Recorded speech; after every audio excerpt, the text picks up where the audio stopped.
Good morning, class. Before we start, let us check your attendance first. Who's absent for today? In group 1, is there any absent? Very good. How about in group 2, is there any absent? Very good. How about in group 3, is there any absent? Very good. I'm glad no one is absent for today. Yesterday, I gave you an assignment, right? Now, get your assignment, exchange with your seatmate, and let us check. Before we check, I read the direction first. Write T if the statement is true and F if the statement is false. Number 1, all drugs are harmful. Who wants to answer in number 1? Yes, Eunice? Okay, let's see if Eunice's answer is correct.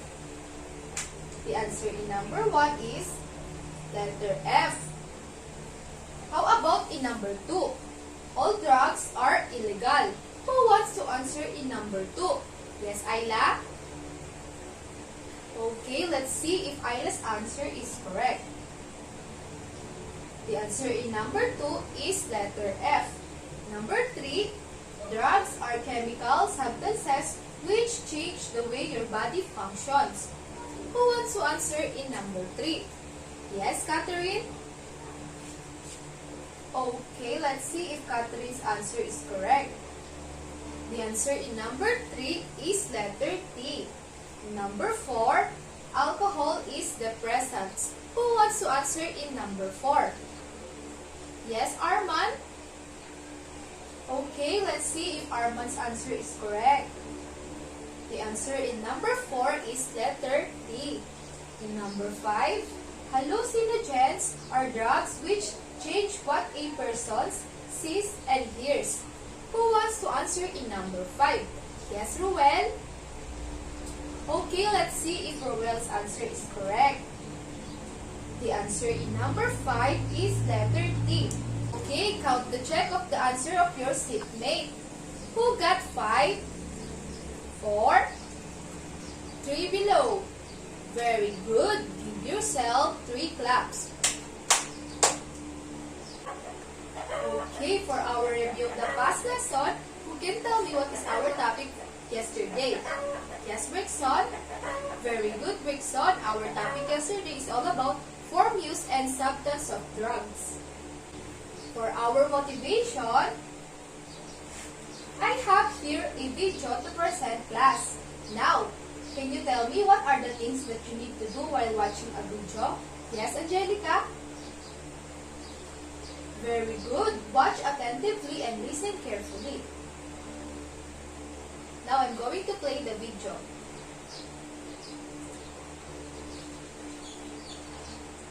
Class, keep quiet.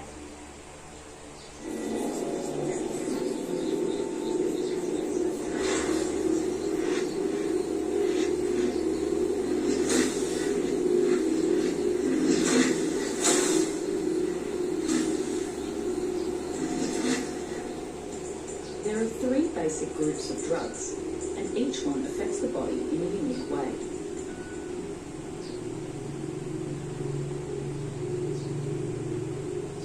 Depressants, like cannabis or marijuana or hashish, as well as GHB, also known as fantasy, and alcohol, slow down watch the attentively. signals between your brain and the body.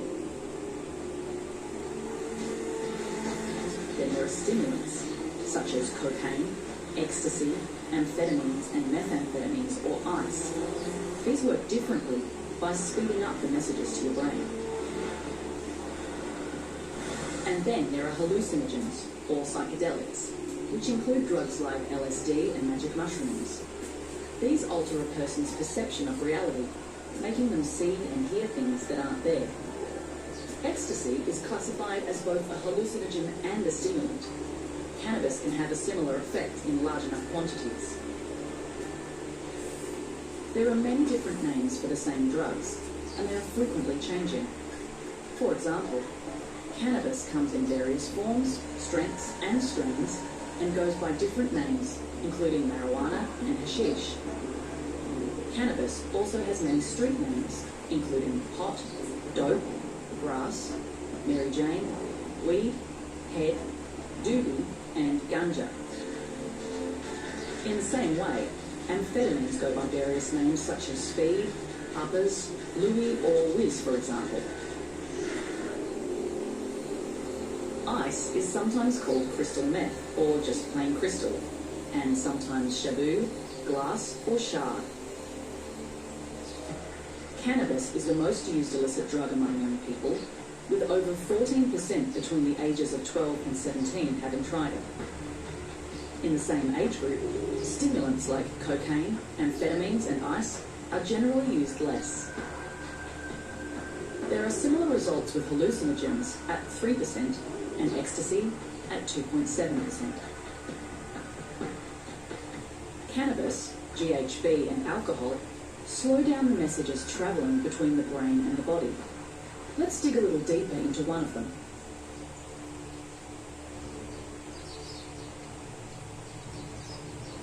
Okay, class.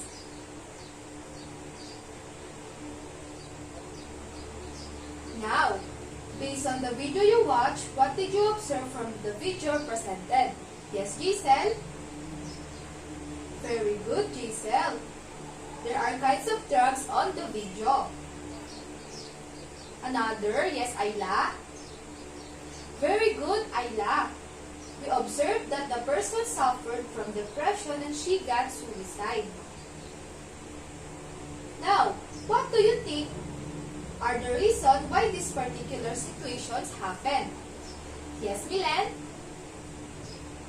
Very good, Milen. These situations happen because of the effects of taking or abusing drugs.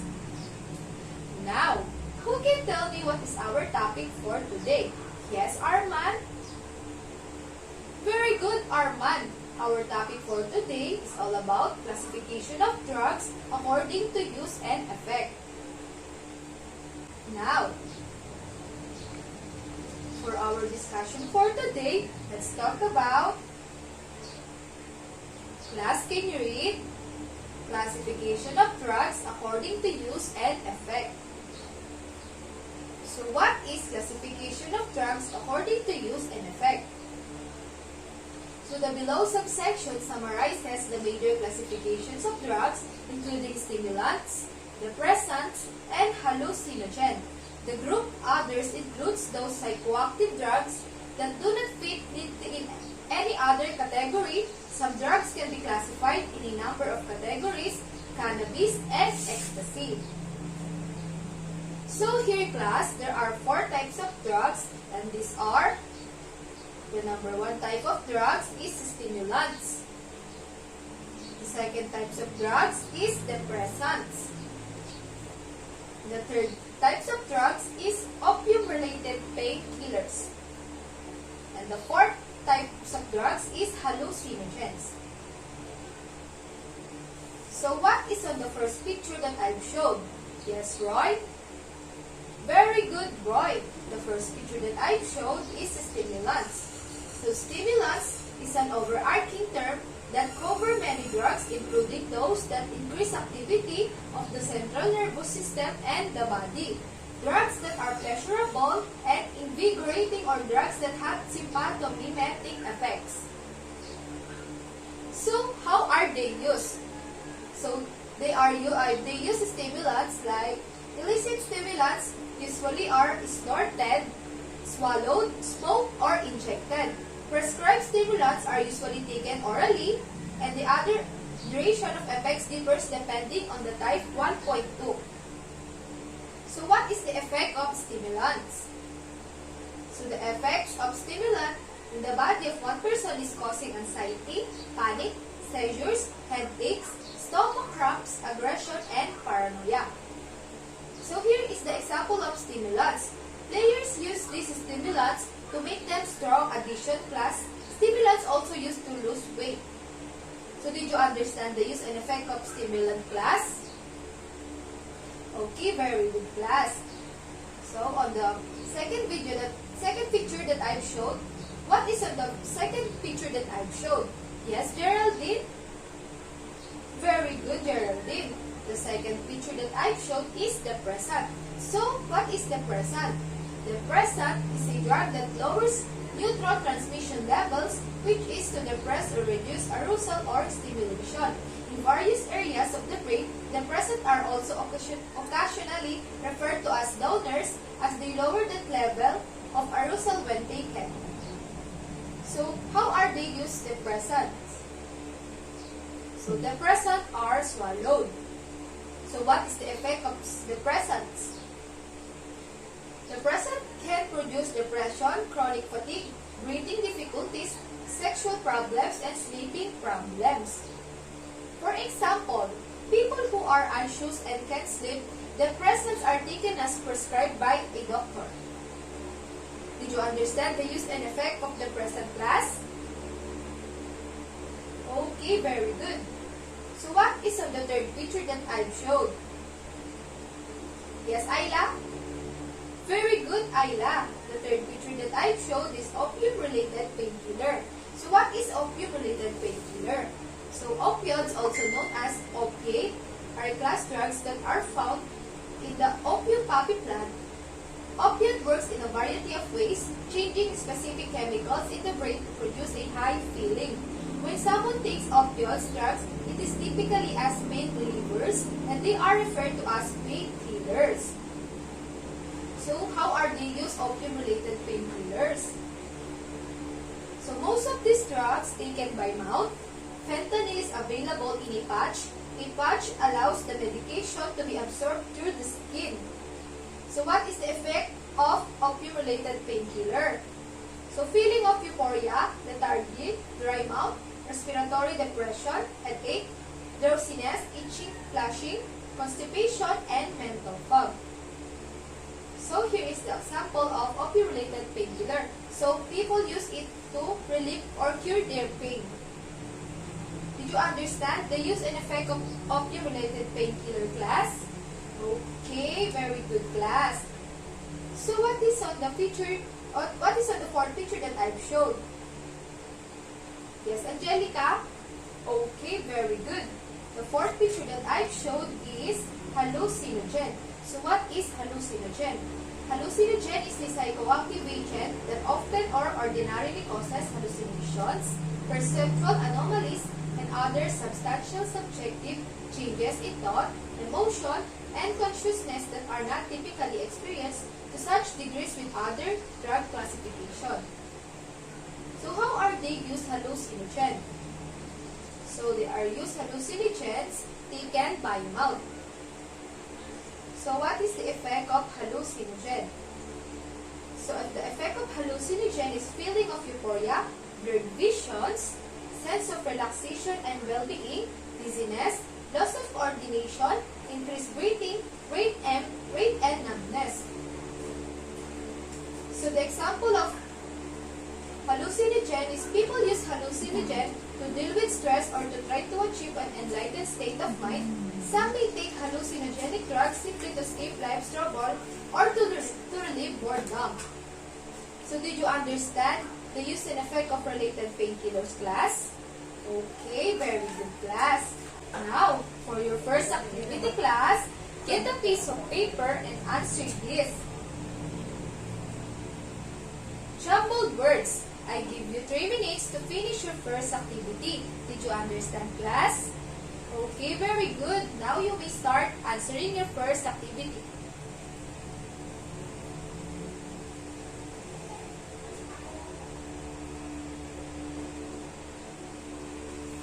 Class, keep quiet.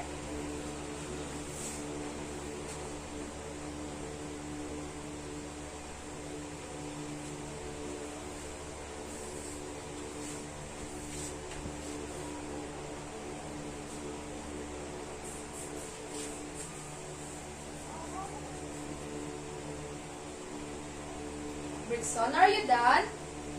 Okay. Let's wait for your other classmate answering.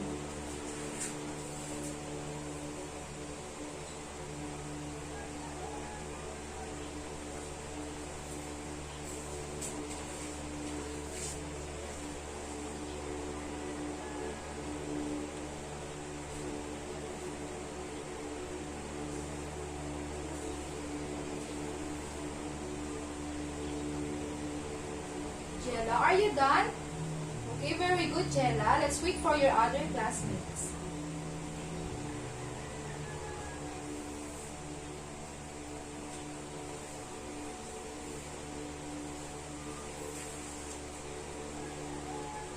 Okay, 1 minute more, class.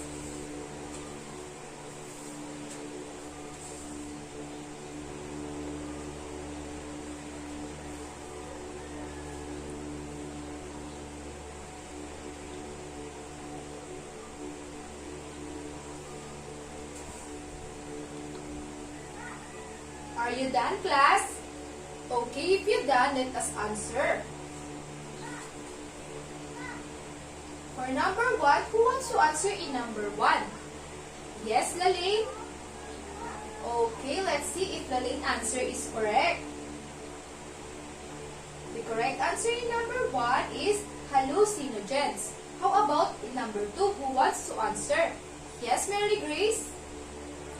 Okay, let's see if Mary Grace's answer is correct. So the answer in number 2 is ecstasy. How about in number 3? Yes, Brixon? Okay, let's see if Brixon's answer is correct. So the correct answer in number 3 is stimulants. How about in number 4? Yes, Geraldine? Okay, let's see if Geraldine's answer is correct. The correct answer in number 4 is depressants. How about in number 5?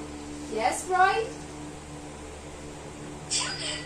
Okay, let's see if Roy's answer is correct. The correct answer in number 5 is opium-related painkiller. So count the check of your seatmate answer. Now, who got 5? 4. 3 below. Very good, class. Give yourself 3 claps. For your second activity, get a piece of paper and answer this matching type. I give you 3 minutes to finish this activity. Did you understand, class? Okay, very good. Now you may start answering.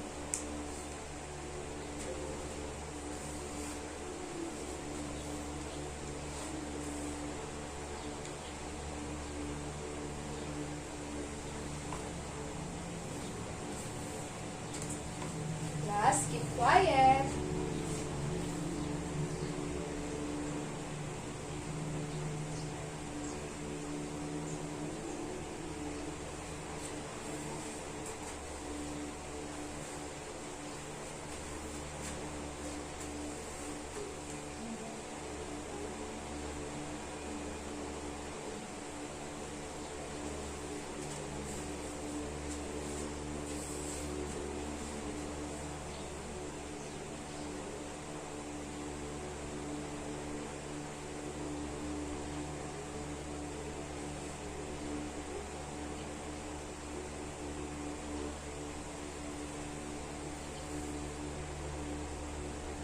Cyril, are you done? Okay, if you're done, let's wait for your other classmate.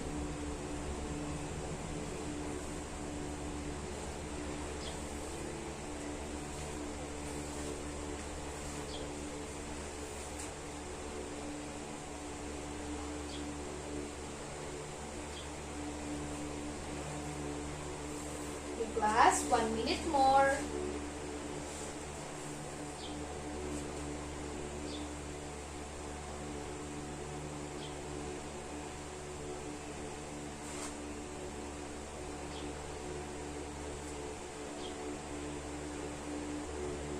Okay, are you done, class? If you're done, let us check.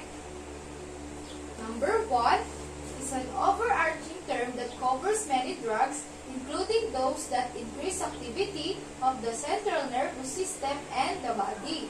Who wants to answer in number 1? Yes, Cyril? Okay, let's see if Cyril's answer is correct. Okay, the answer in number 1 is letter B, stimulants. Number 2 is a drug that lowers neurotransmission levels, which is to depress or reduce arousal or stimulation. Who wants to answer in number 2? Yes, Lalaine? Okay, let's see if Lalaine's answer is correct. The answer in number 2 is letter D, depressants. In number 3, also known as opiate, are a class drugs that are found in the opium poppy plant. Who wants to answer in number 3? Yes, Jella? Okay, let's see if Jella's answer is correct. The answer in number 3 is letter E, opium-related painkiller. In number 4, it's a psychoactive agent that often or ordinarily causes hallucinations, perceptual anomalies, and other substantial subjective. Who wants to answer in number 4? Yes, Danvien? Okay, let's see if Danvien's answer is correct. The answer in number 4 is letter A, hallucinogens. In number 5, it's a psychoactive drug primarily used for recreational purpose. Who wants to answer in number 5? Yes, Raquel? Okay, let's see if Raquel's answer is correct. The answer in number 5 is letter C, ecstasy. Now, check the correct answer of your seatmate. Who got 5? 4. 3 below. Okay, class. Very good. Give yourself 3 claps. Now, class, for your group activity, group the class into 2 groups. All you need to do is to recognize the picture that I will show. Did you understand, class? Okay, very good, class. Did you group yourself into 2 class? Okay, very good. Group 1, are you ready to recognize the picture? Okay, now I will show you the first picture. Group 1, what is on the first picture? Okay, very good. The first picture I showed is stimulants. Okay, next, group 1, what is on the second picture?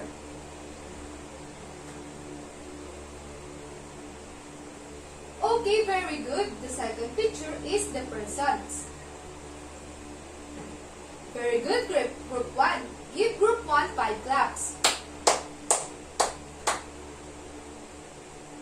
Now, group 2, are you ready to recognize the pictures? Okay, now I will show you the first picture. Group 2, what is on the first picture?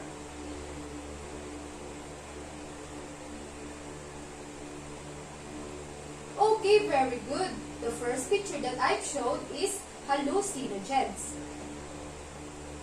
Okay, next, group 2, what is on the second picture?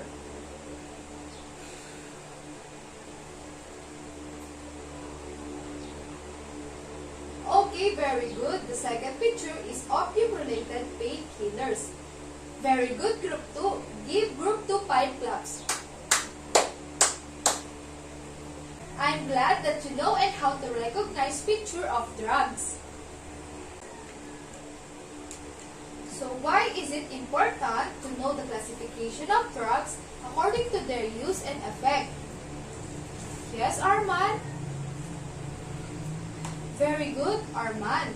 It is important to know this because classifying drugs by chemically similar often have similar impacts and risks. So can classification of drugs according to their use and effect used in our daily life? And why? Yes, Roy? Very good. Yes, because we can use it in our lives to find out if a drug is good for the body of the person or not. Again, what is classification of drugs according to their use and effect? Yes, Mary Grace?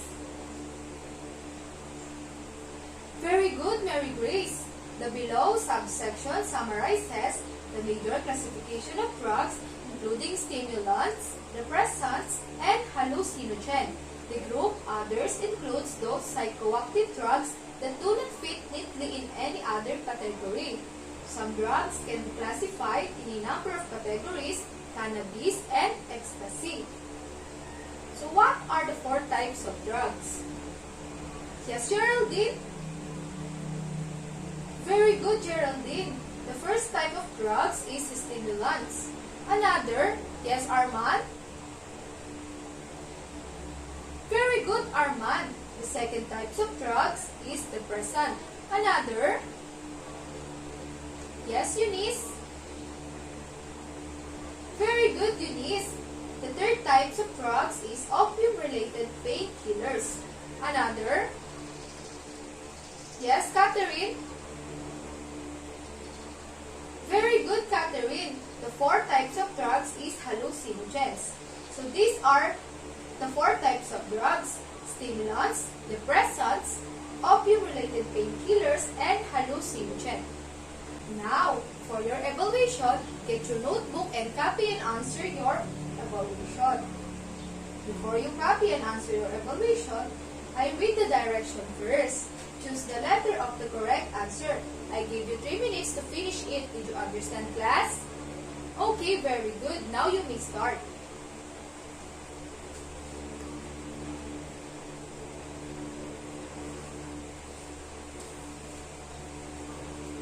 Class, keep quiet.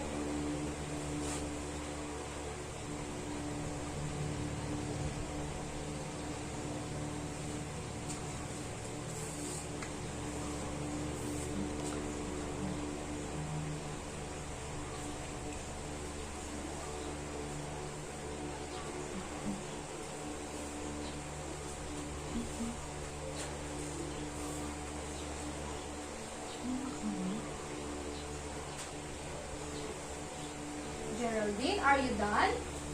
Okay, let's wait for your other classmate.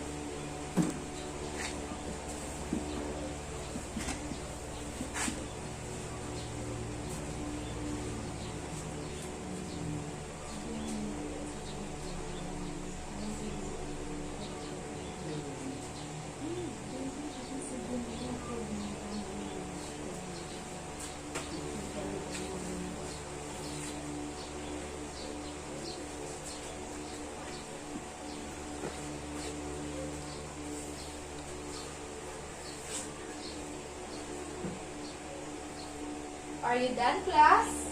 Okay, if you're done, let us answer. So number 1 is a drug that lowers neurotransmission levels, which is to depress or reduce arousal or stimulation. Who wants to answer in number 1? Yes, Jerica? Okay, let's see if Jerica's answer is correct. The correct answer in number 1 is letter A, depressants. Number 2 is a psychoactive agent that often or ordinarily causes hallucination, perceptual anomalies, and other substantial subjective. Who wants to answer in number 2? Yes, Girly? Okay, let's see if Girly's answer is correct.